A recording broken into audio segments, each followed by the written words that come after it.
In this video, we're going to give you more information about the Handbook for Social Work Writing, and we're going to continue talking about writing for class assignments.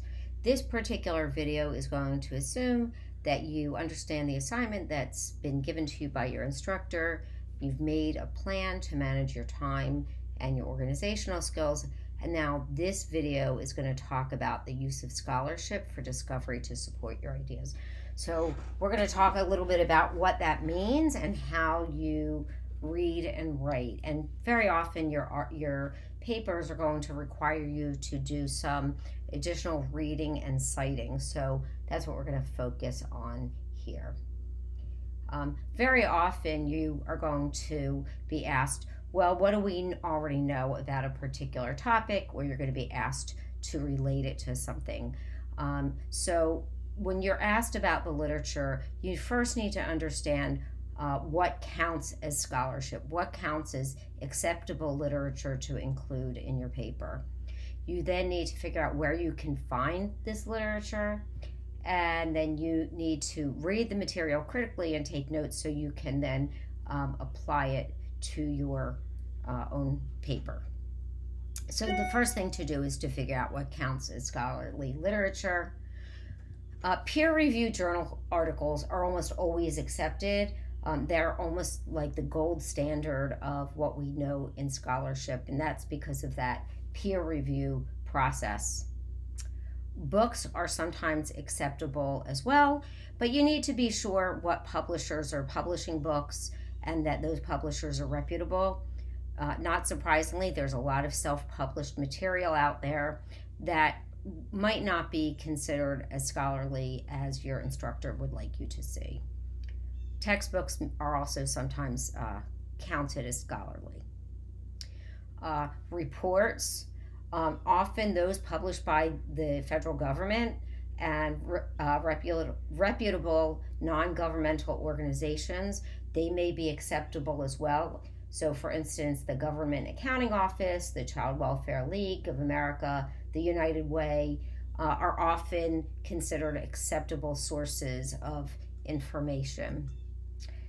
But if you're not sure, ask your instructor. You don't want to go down a road where you get a lot of information from books and reports only to find out later that your instructor will not accept that. So where can you find scholarly literature? Well, your institution's library is the best starting point, and I have ideas listed here, which I'm going to show you in a moment at our institution.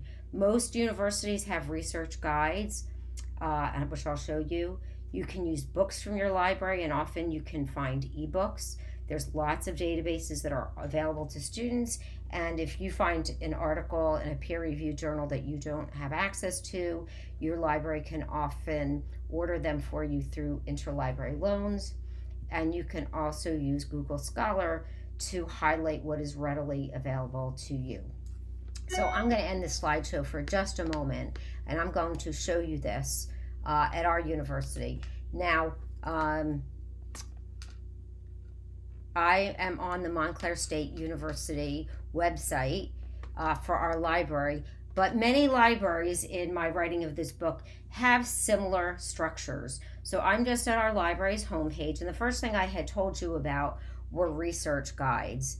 And here's a research guide, an index to them. Again, many universities, now you might not find it right here, you might find it on the side, but many university libraries have research guides readily available from their homepage. So I'm going to show you how we can do this here. And I am going to scroll. Now notice there are many subjects. And I am going to scroll down to social work. But before I show you that, I want to show you that there's also, and many university libraries have this as well, research and writing research guides as well that may contain additional information for you about APA style or writing techniques that may not be in your topic specific research guide. And here's our social work research guide. And when you follow this, it will take you to a curated list of references and resources that you can use based on your topic. Very often you'll find contact information for your reference librarian, who we have here. And you can see a list of print books that are available to students in our library, but also ebooks that our reference librarian thinks may be useful to students. And you can just click on them. It's really easy to get to them, as well as open source textbooks. So these are really good, useful places to start searching. There's also articles on how to use our library, finding articles and media. But our librarian also helped us find some national statistics that might be interesting to social work students, including on immigration and mental health and poverty. Again, all things that are useful for us. So research guides are a great place to start. Now I'm going to go back to our library's homepage, and you can find books here by topic area. You can just put in your topic area, and then you can, if I put in healthcare policy, if this is what my paper is going to be about, I can search the catalog, and I can then narrow my search to say books that are only in one campus library versus another. I can also focus on ebooks if that's interesting to me, or articles or DVDs. You just check those boxes. So that's another source to look. And if you're looking for journal articles, you can search some or many databases. You can browse by publication. So if I was interested in the journal called Social Work in Healthcare, I could search that journal directly, and notice that books also come up that have similar titles. Very useful.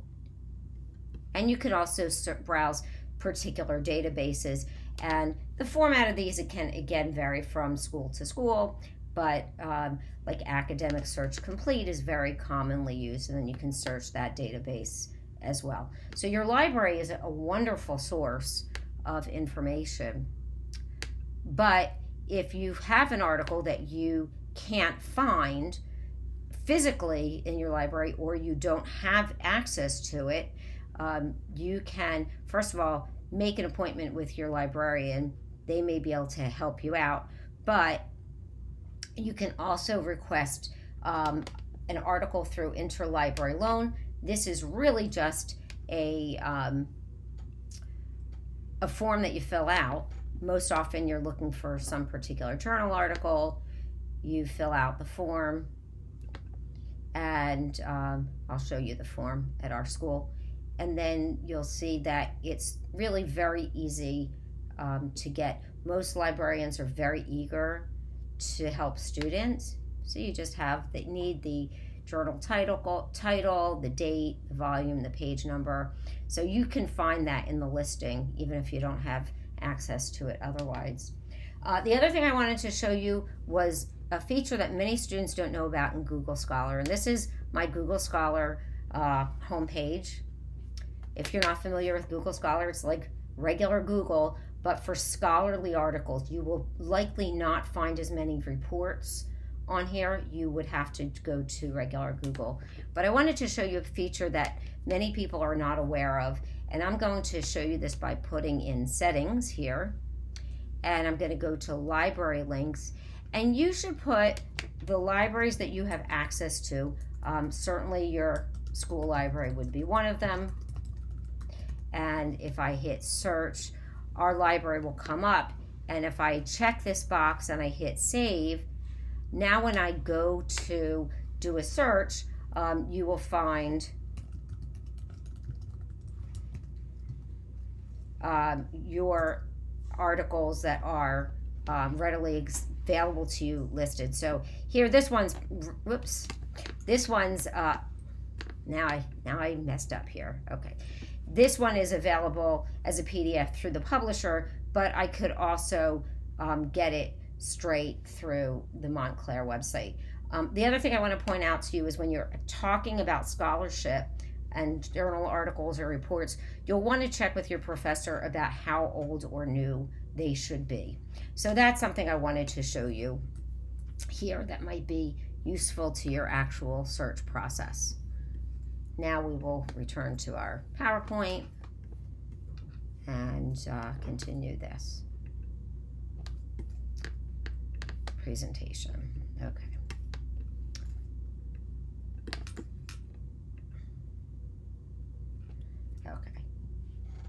So once you have material, you're going to really want to read the material that you gather critically, and you're going to want to take notes. It's really important to take good notes at the beginning because you want to make sure that you get your ideas across and you don't plagiarize. So my recommendation, and what we talk about in the book, is you really should read a section and then in your own words, meaning look away from the material, write down what you've learned.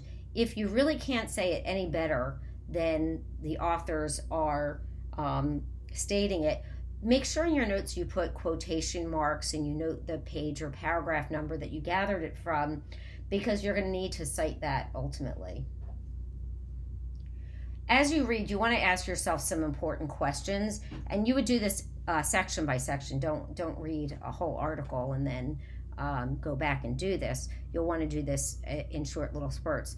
You want to take notes on what new ideas are presented in the material that you're reading, whether there are other people who have similar thoughts on the topic or different thoughts. You're going to want to note who those people are and what those thoughts are.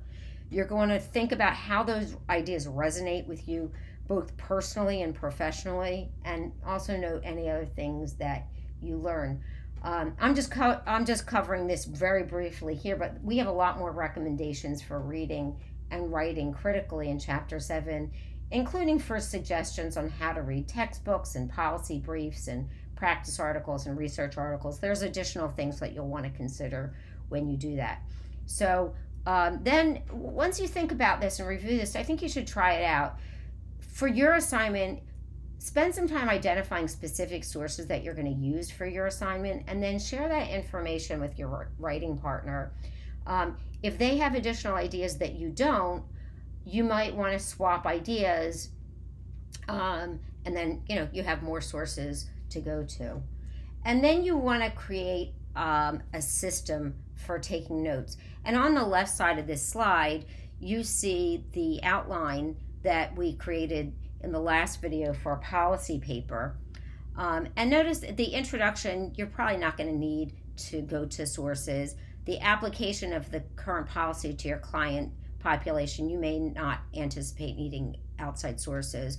But those Roman numerals 2 and 3, you are going to need to go to get some literature on those topics, including describing the current problem and the current policy, as well as arguments for the policy and against it.